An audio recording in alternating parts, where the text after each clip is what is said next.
Amazon's new Kindle Scribe, a colorful upgrade, but at what cost?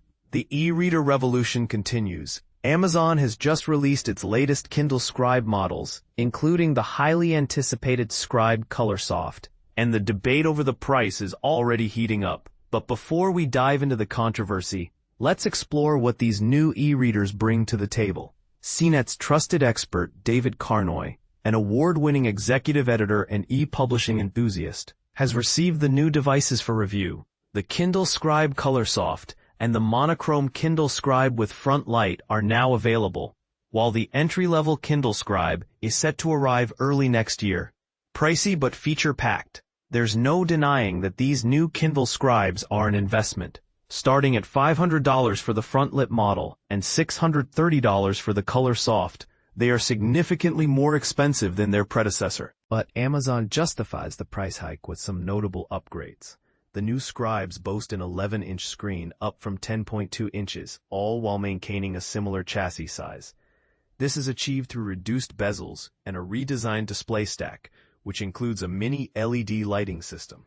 But here's where it gets controversial. The new Scribes are not waterproof, unlike the Kindle Paperwhite and Kindle Colorsoft.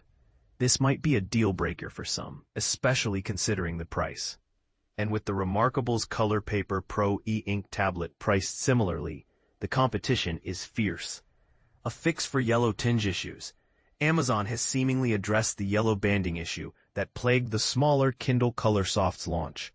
The new Kindle Scribe Colorsoft's advanced display design appears to have eliminated the problem, according to some e-ink enthusiasts. Carnoy confirms that he didn't notice any yellow tinging on his review unit, even with the color style set to vivid and the front light at maximum brightness.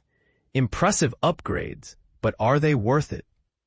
Amazon touts several enhancements in the new Scribes, including a new front light system for uniform lighting, texture-molded glass for improved pen friction, a re-architected display stack for a more natural writing experience, and a powerful MediaTek chip for faster performance. So, are these features worth the premium price tag? That's the question on everyone's mind. With the holiday season approaching, will the Kindle Scribe Colorsoft find its way onto your wish list, or will you opt for a more affordable alternative? Share your thoughts in the comments below, and stay tuned for Carnoy's full review in the coming days.